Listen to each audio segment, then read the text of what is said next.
What if the biggest debates about human rights, war, and morality aren't as straightforward as we've been taught? Today, I have the privilege of speaking with Professor Samuel Moyn, a historian and legal scholar at Yale University, whose work explores human rights, political thought, war, and the history of modern liberalism. In today's conversation, we'll explore how human rights became such a truly dominant global idea, whether modern warfare has become more ethical, and what the history of these movements reveals about power in the modern world. To start, what first inspired you to study political and intellectual history? And when did you realize that ideas like human rights and morality had histories that were worth questioning? Well, in two different steps. So I went to college in the 1990s, and I just was, impressed by the teachers I had who had trained in writing about the history of ideas. And I took a lot of classes in that subject and decided I would go on to try to specialize in it myself. That same decade was the kind of apogee of human rights thinking. And when I later went to law school, it was kind of, I like to call it the morality of the end of history. It was kind of like what, people should believe in order to kind of finish the job of making the world, civilized and humane. And I took classes in that topic. And as time passed, I began to develop a kind of critical view. And so I put the tools I had gained in studying intellectual history to use in trying to figure out where the whole idea of human rights had come from. And you say that the 90s were like the apogee of the human rights movement. But I think to many people my age, and even some people a little older than me, human rights in general feel kind of timeless. And one of the interesting arguments in your work is that it is relatively recent.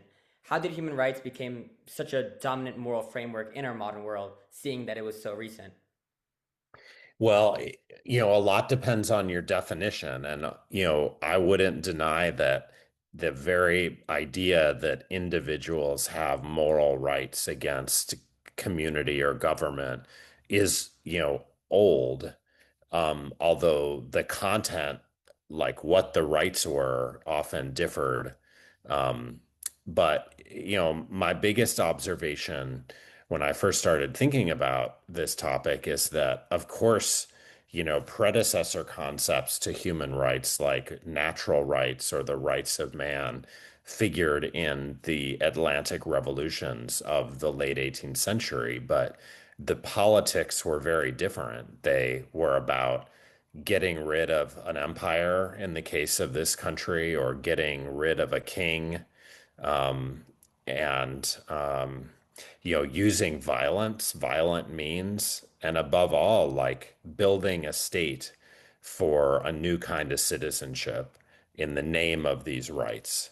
And what I think happened, if you call that picture human rights 1.0, is that there's some kind of mutation in the later 20th century where people, come to think that even while human rights are timeless, they have a new relevance and they're really about constraining states, especially getting them to follow international law, and having a global audience pursuing these norms through nonviolent means. So there was a kind of, anti-statism now in human rights and a totally different political way of advancing them. And so I think there are good reasons why that shift happened in meaning.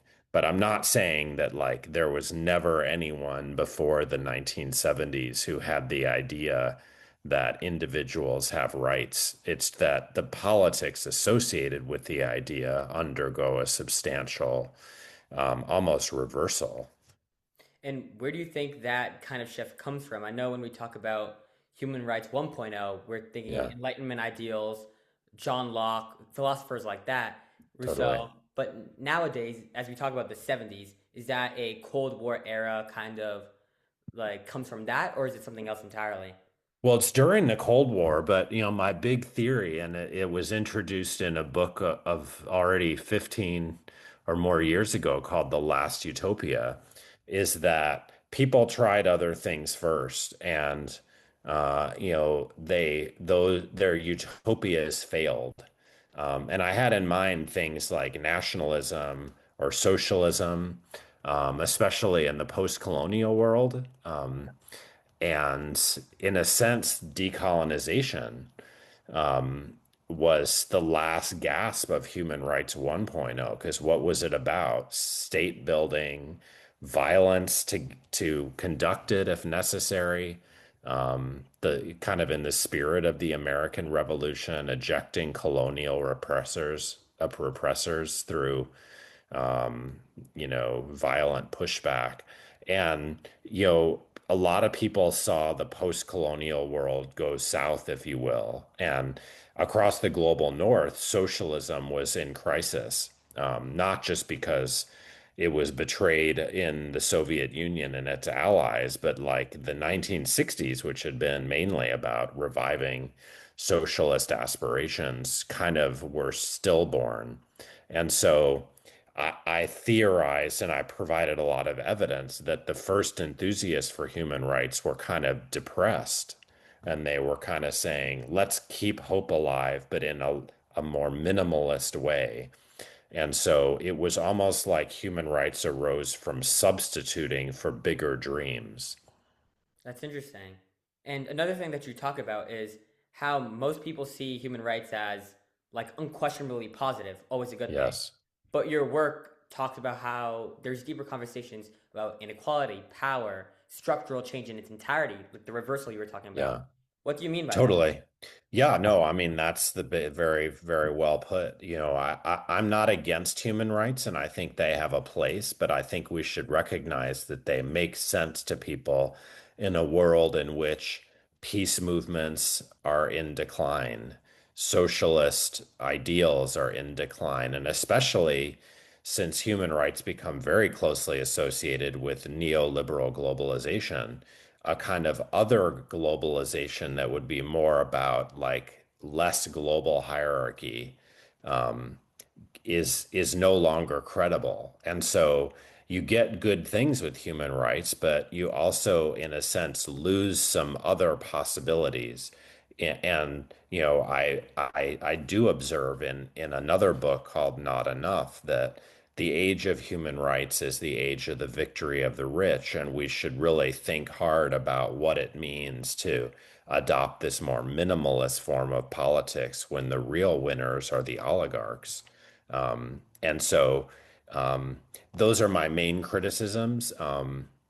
In more recent work, I wrote a book about the laws of war, which are kind of close to human rights, and basically tried to make the point that if we don't have peace movements, we end up using human rights to prettify war, and it could make it more enduring or entrenched. So it's not like saying it's bad. It's saying there are these side effects that we should care about. And the aspiration would be to keep the good of human rights while connecting them with those bigger aspirations, the loss of which kind of was the setting for the human rights ideas' prominence in our time. And can you explain that? Like the human rights, I get the idea that there's certain things that we're missing out on, but what are those certain things and how does that relate to a kind of perpetual state where we could be experiencing more war in the future because of the human rights that we think we have? Right. Well, on that front, it's pretty straightforward. Like the death penalty is something that people mobilize against, and they have to make a strategic choice. Do they abolish it or prettify it? Make it less cruel. And they may think either the death penalty is just and it just needs to be administered less cruelly. Or they may think there's not enough support yet for abolitionism. And so they make a compromise. And, the point would be that in making that compromise, you could actually like give the practice a second lease on life. The classic example before the death penalty is chattel slavery, where there didn't seem like a prospect of getting rid of it. It was so central to the way labor was organized. And so folks basically said, I will make a deal with the slaveholder in exchange for strengthening his property right. I'll place limits on how he can exercise it. But that helps the slaveholder because it makes his property right less controversial. Yeah. And so it's the same in war. If we decide, we want to complain about Gaza, not that a people's self-determination is being denied, but they're being killed too brutally, then what are we asking for exactly? We're asking for less brutal domination. And I think that's what we've gotten in a series of examples in the last few years. Meanwhile, there's no prominent activism around peace, peaceful solutions, political solutions to violent conflict. And I think you mentioned that in your work Humane, where the idea that warfare became more ethical, more cleaner, but you're also skeptical of that narrative. And my question is, how do drones, precision Mhm. strikes, and other modern technologies kind of play into that belief that we have that war is cleaner, but also lead evidence to contradictory of that? Well, I'm skeptical up to a point, but I'm not radically skeptical because Yeah. if it was all just a lie that you couldn't make warfare a little bit cleaner, then, fewer people would believe in pursuing it and would see it as an acceptable outcome. Um, it's of course true that we can sit around and say, oh, Barack Obama promised not to put any civilians in harm's way with when he built the drone empire, and then a lot of people died. And that's true, but I'm trying to make a deeper criticism that what if the humanization of war succeeds? Well, a couple things could happen. One is that you could kill as many or more people just over a longer time horizon because you sustain the war. It's less controversial, it's less brutal, but more pain and suffering ultimately results because the war goes on longer. I think the deeper criticism I try to make, or let's say worry I express, is that, well, you can have nonviolent domination too. And I could say which was worse, George Floyd's brutal murder, um, or the fact that a whole people was subjected to like structural racism in economic form, primarily, not in violent form for decades. So, like, to me, domination is sinister even when it's nonviolent. And so the humanization of war doesn't really grapple with what we really ought to want to end, which is not pain, but oppression. Do you think in kind of today's society with nuclear weapons and mutually assured destruction that economic warfare will become more dangerous and more deadly than normal typical standard warfare because of a fear of those kind of like mutually assured destruction, atom bombs, stuff like that?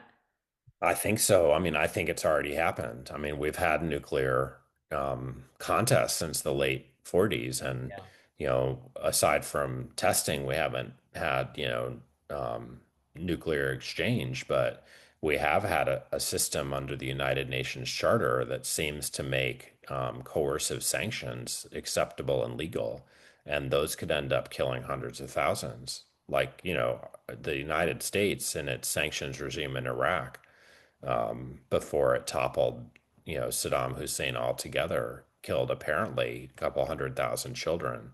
And, we continue to turn to like, sanctions and other forms of, um, yeah, like remedies short of war. And the question is, do we celebrate that we didn't have a war? I mean, of course, in Iraq we did, but or do like we could say with the Russians, we could debate whether there's a proxy war on with Ukraine, but we're not directly in combat with Russia.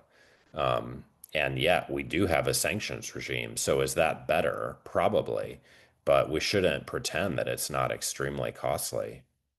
And when we look at these international conflicts today, outside of just standard war, but also economic warfare, Do you think our language around human rights still has the power to create meaningful change, or has it become more symbolic in recent years than anything like? That's a hard one because it's like asking, yeah, like what did something that was already pretty ineffectual the whole time get even more so? And Yeah. I think it's hard to measure, but I think even those who insisted that human rights were making a big difference in the world are a lot more cautious and chastened now. There are even arguments that human rights are like losing some of their moral power over actors because we have a bunch of politicians, including the president of the US right now, who just isn't sensitive to the charge that he's violating anyone's human rights. Now, again, that was always true that there were such leaders, so we have to be careful about yeah, inserting in the activist ploy that like everything's the worst it's ever been right now. Um, but I think it's true. Now, there's a bright side too, which is that when I was young, human rights were the only game in town, morally. And nowadays, there's a reawakened left as well as a reawakened far right. And so there are more options, and human rights is in competition, not just with violators, but with other visions of reform. What are these other visions of reform? Well, I mentioned that I talk about how, human rights arise on the grave of socialism, but, Bernie Sanders made socialism like acceptable to embrace. And many millennials, at least, did embrace it for a time. And that was unthinkable in the Cold War, the 1990s. And so I find as a teacher who's been in that game for almost 30 years that, at the beginning, human rights were seen as like the default option for those who wanted to make the world a better place. And now they're not. They're one option on the menu. And I think about that phrasing, like making the world a better place. And for me personally, and I think a lot of students who learn history, I think we're often taught to divide people and systems like socialism into like good and bad categories. What does Yeah. that kind of thinking miss about how power really operates in our world beyond that black and white narrative? Um, Yeah, I mean, I think we have to evaluate the worth of ideas on their own terms, but also inquire to how they're working in the world. A good example is the idea of humanitarian intervention or the responsibility to protect as it was relabeled. And, it's one of those things that sounds good in theory, but ended up having dreadful consequences in practice. It was cited in justification of the Iraq War. Even Obama backed it when, um, there was upheaval in Libya, and the results were kind of like horrendous for the people of Libya. So yeah, I mean, I think as educated consumers of the news, we always have to try to gain perspective, whether through history or philosophy, on things people are saying, and especially when people present, the world is morally simple when it's not. And as educated consumers, if somebody my age wanted to understand modern politics and international conflict today, how important do you think understanding the history of human rights and liberalism is for that? Well, liberalism is a different matter because it's, older and it's taken many forms, and I've subsequently written about it in pamphlet form. And so it's clearly worth taking seriously. It has been the hegemonic ideology of the West lately that's undermined a bit, and maybe it will change altogether. Human rights, I would see as less significant. I mean, I actually stopped writing about human rights because I concluded that the era of their importance has ended.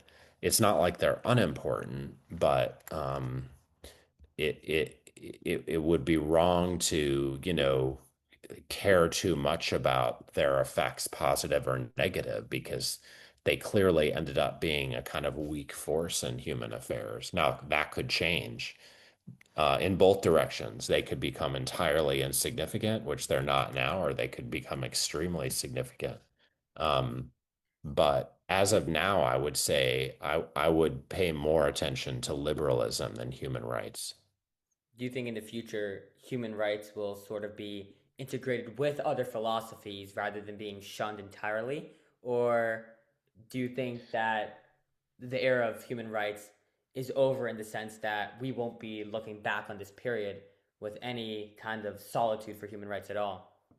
I think they'll survive. I mean, I think many of the basic norms in them are kind of hard to argue with, and I personally embrace them. And the question is first how you realize them, but also I think how you integrate them with ambitious, bigger causes, and especially ones that are appealing to majorities. Because, if we've learned anything, and this is true of liberalism and human rights, as different as they are, we've been horrendous salesmen and women for these ideals, and we haven't connected them with uplifting choices for, majorities in many societies who then not only reject the choice, but also scapegoat those who have championed them. And that's very sad. So I'm hoping there's a kind of, principled and strategic realignment where human rights are saved in a new form that can be more convincing and more successful than lately. Great, thank you. And final question. If you had to give one takeaway to younger audiences about morality, power, and history, whether it is through the lens of human rights or not, what would that be? I I think you can change the world, and your ideas and your action can change the world. And so the main thing is to figure out if you are going to um, back the wrong ideas, or whether you're going to, set out in life just for the sake of your own self-advancement, and everything's at stake. So it really matters, not just for you, but for everyone, how you play your cards. There's a lot that's determined, but there's a lot of room for maneuver, and um, young people can make the world very different than it's been, and they should, given how faulty the choices of their parents and grandparents have clearly been. Great, thank you so much. I really appreciate that.